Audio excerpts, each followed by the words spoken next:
Hey everyone, it's Julia, or JD99, and today I'm coming to you with a special video. It's story time. I'm going to tell you the story so far of the D&D campaign I'm running. This is a sort of a Lord of the Rings inspired campaign where they are taking the Book of Vile Darkness to be destroyed. So, who are the players here? Well, this is a sequel to the other campaign that I told you all about, the Magic college campaign.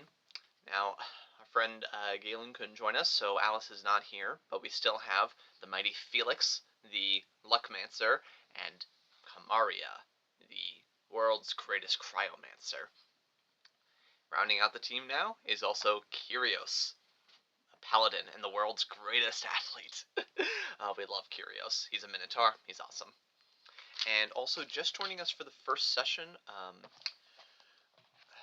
my friend Elisar was curious about the campaign, made a bard named Sage, ended up deciding that it wasn't, right fit for them, but hey, that's okay. It still ended up having a lot of fun with it. So, where's this story begin? Well, the story begins where all great things begin, at a party.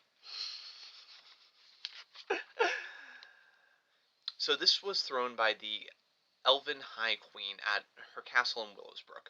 Mighty adventurers from across the land have gathered, and we meet our heroes. And at this party, Felix is introduced to Kyrios when a Luxodon warrior challenges him to a feat of strength. It challenges Kyrios. This elephant man was not trying to square up with Felix, to clarify.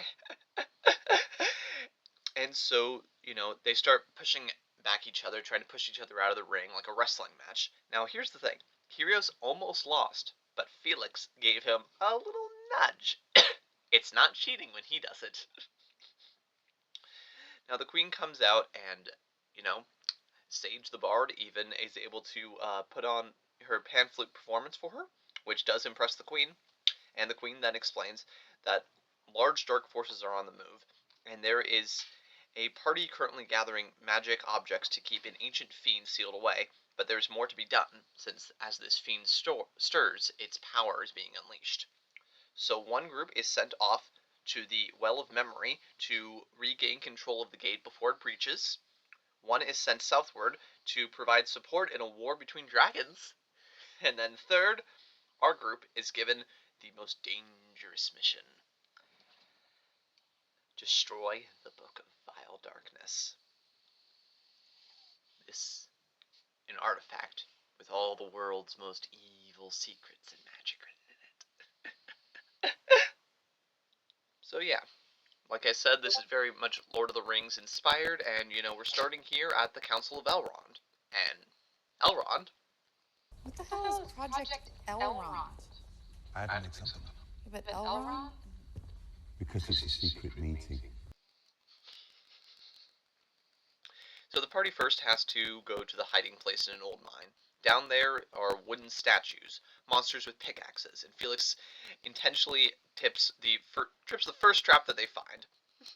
So yeah, that was some fun back and forth. A chest that literally says "Do not open" on it. Chris, I love you so much for this. Thank you for just playing into the trap. That was awesome. Moving on, they come across a dark pit. Kyrios tries to toss Felix. 3 guesses as to what happened. Yeah, he just manages to 3-point Felix into the darky pit, landing at the bottom, where he actually finds himself amongst some shadows that he has to fight. Eventually, they're able to fish him up. Okay, now plan 2. Much better. Kyrios picks him up, goes for a running leap, and just jumps across the gap.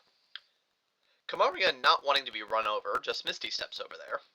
Kind of one of those, wait, you could have just done that this whole time, sort of things. Yep. And in the next room, they find the Electrum load with a barrel full of coins. Yes, Electrum.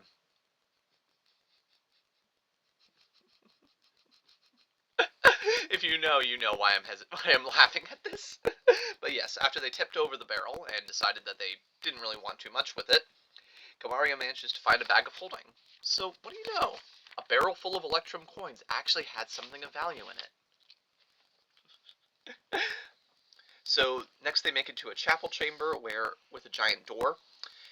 Magic sigils had been on the door, but they've mostly broken away, leaving only one protection. They had to answer some riddles to get through the door. I love riddle doors, they're so much fun. And also, getting past the riddle door, they do see a warning poem, but they decide to go in anyway. Then into the tomb, the book's resting place. Now, the beholder who's guarding it unfortunately died, and is now a zombie. So they have to fight a zombie beholder. Boss battle! This was their first time really fighting together, and they did well, although Kyrios was stun locked for almost the whole battle. Yeah, they win eventually and are able to get the book with one final warning on it. And so after collecting the artifact, they go to the surface where the handsome Prince Alessandro was waiting for him. Yes, I'm putting a lot of detail on the word handsome because I said that specifically when describing him. Candace put that in her notes, and the other players were giving her a hard time about that later, that she described him as the handsome prince. So yes, canonically, he is the handsome prince. And he gives them a letter that can help them in their travel, since he is the Minister of Trade. Now they go off through the mountains. Now in the tunnels past some trolls, they find a city of Deep Rock Star. The party has some fun there, and this is even where Felix takes up juggling. Yeah, Felix juggles. This becomes like a running gag throughout the campaign. Juggling in just random locations. And after they left the tunnel, he even juggled to distract some bandits that tried to ambush them, and then proceeded to incinerate them with a fireball. On the road further up, they were stopped at a checkpoint, and as it was one of the but as it turns out though, the trade officer who stopped them was evil. He was trying to get the book, and he had a magic sword of shadow blood.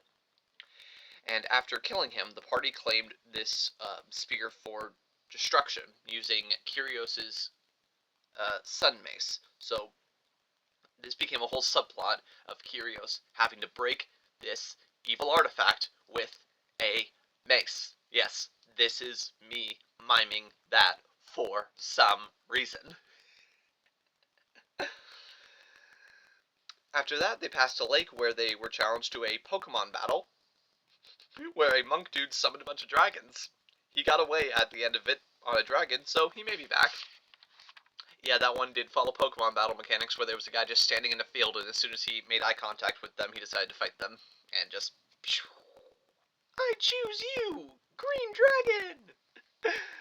Alright, so that finally brings them to the port city, where they spent a few days. Kamara spent her time in the library, learning all sorts of interesting lore, and Kyrios went out to hang out with the local kids to teach them all manner of sports.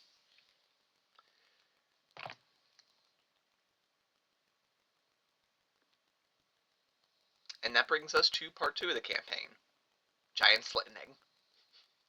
When they leave the city, they are able to use the handsome prince's letter to send them on a lumber ship. While sailing, though, the ship was beset by a surprise storm, and the three of them had to work quickly to secure the cargo and protect the crew. The whole time, Felix was pointing out that this ship's lack of safety equipment was a major problem. And as a reminder, they are currently carrying a deadly artifact. The book has been tempting Felix this whole time, but he's been smart enough to not use it. Though, if the storm got too bad, this would let him control weather.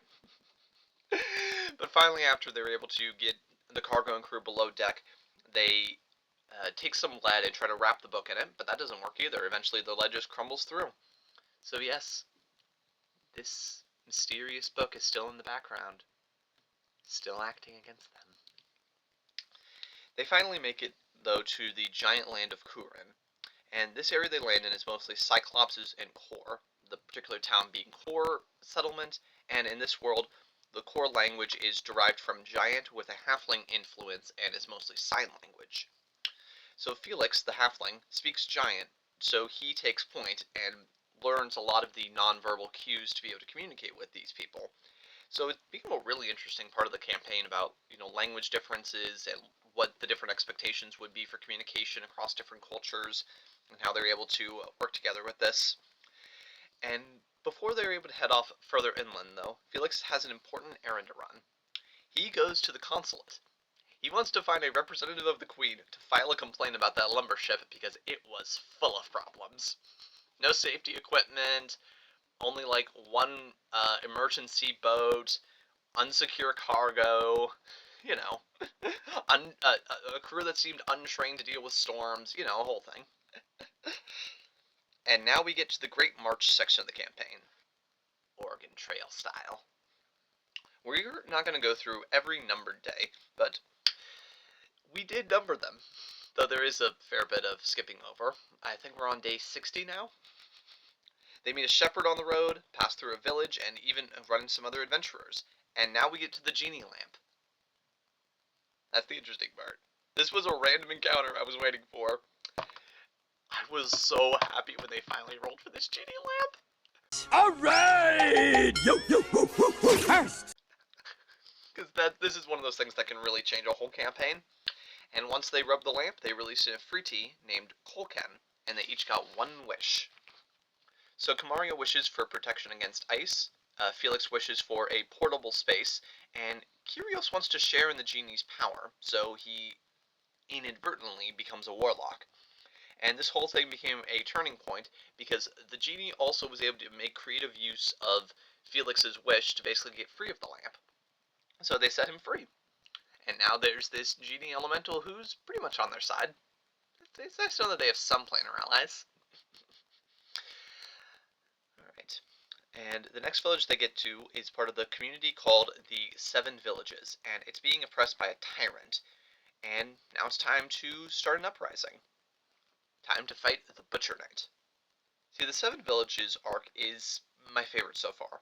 Each village has a population of about 40 people, and one of them was already burnt down. Think like, Nipton in Fallout New Vegas, where you go there and it's already been destroyed by the Legion, that sort of thing. So, yeah, and so it was destroyed for not paying proper tribute, and, this has kind of greatly demoralized all the other people because they were worried that if they act out, then this will happen to them. But in ancient times, they were one metropolis, but they were splintered over the years. And so our heroes, they don't just, take down this tyrant. They teach the villagers how to work together, and they raise up a militia to fight back against his guards.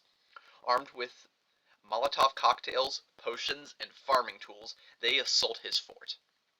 Now, since there were so many soldiers on each side, we turned this into a bit of a war game.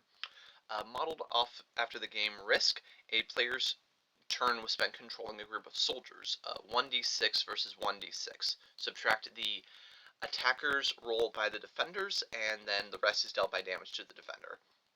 And the regular soldiers were a bit stronger, but the farm militia had the numbers, so it ended up balancing out. It was a fun war game.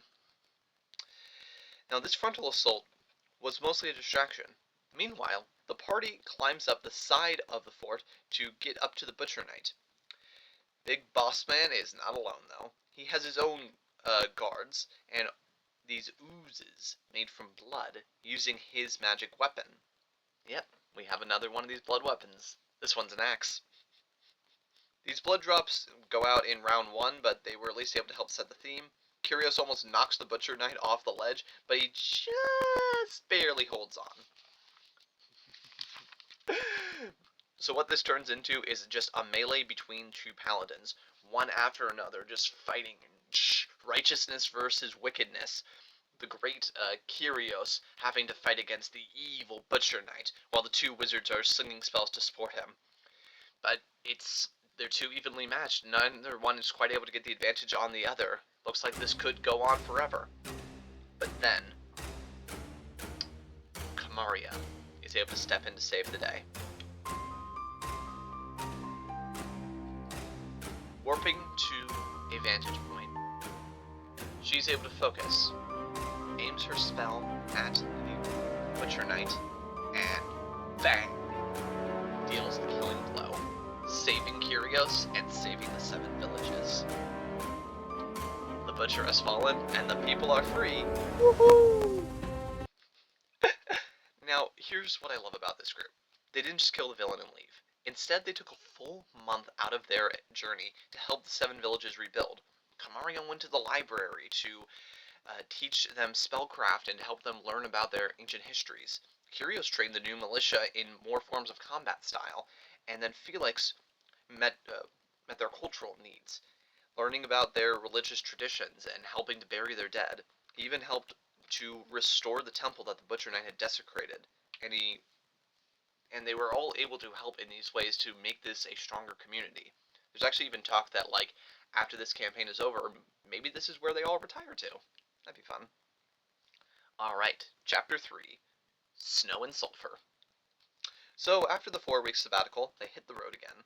A few days north moves them out of Butcherville, and they are now into Sulphur Country. As one village that they pass through explained, this whole area is on top of a volcanic territory, so there's a lot of sulfur and everything, and so the party actually goes to check out a nearby hot spring. And while there, these 3-foot-tall lizard people show up, so excited about Kyrios. Huzzah! Huzzah! He is here! Why are they so obsessed with him? Well, his warlock patron, Kolken, is part of a very minor pantheon of fire gods. He is the brother of the goddesses of hot springs, and even calling them gods is like a very highly debated term theologically, but that's what these fire nerds consider them, at least. So they assume that he was sent to help them. They are having a territory dispute with the kobolds, and the gods must have intervened on their side. And so this has become another mini-arc. After meeting with the Fire Newt chief, they head off to go talk to the kobolds. So it takes them a little while to get into the kobolds, because Felix was being extremely vague when talking to their guards about what he wanted. Finally, he's able to get permission to meet with some of the elders. One problem. Okay, so Kyrios is this tall. The tunnel entrance is this tall. Luckily, the cave is more like this tall once you're finally deep inside of it, so he only has to crouch a little bit. So, how do we do this? Is the answer A, they blow a bigger hole, B, they shrink Kyrios, or C, they make everyone else come outside? None. The answer is D. Kamaria, without any warning, teleports herself and Kyrios inside to one of the central chambers to meet with one of the elders, thereby even further cementing the idea that Kyrios was sent by a divine agent, because he just kind of materialized in their presence with no warning.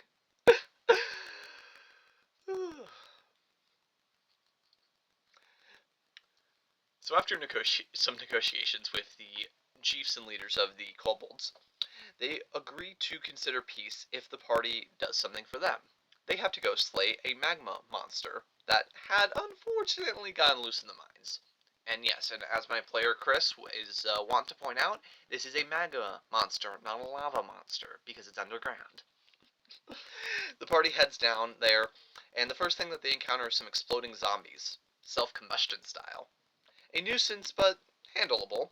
The real problem, though, is that the rose smell reminds Felix of something very important. It reminds him of the time he stole a flower from a fae, and he's probably on that fae's bad side. Anyway, standard mini dungeon. They get past some lava, save some miners, and fight the boss. Felix makes good use of the create water spell, doing 30 damage at a time, since he's able to make so much of it, and it takes 1 damage per gallon of water. And when that's over, they drag the now stone corpse out of the monster's den back up for display. It's now basically a statue. The chief thanks them and promises that he will try to end the war, and the party encourage him to go negotiate with the Fire Newt, so he gets together a small entourage and they go together to speak with the Newts. And finally they are able to understand each other. Now, getting back to the great Kyrios, clearly the person who was sent to them for all of this, these creatures speak Draconic, and they also speak Giant because of the area they live in. Guess what languages Kyrios doesn't speak? He now can speak at least 3 words in Draconic, though. We come peace, which has now become like his catchphrase.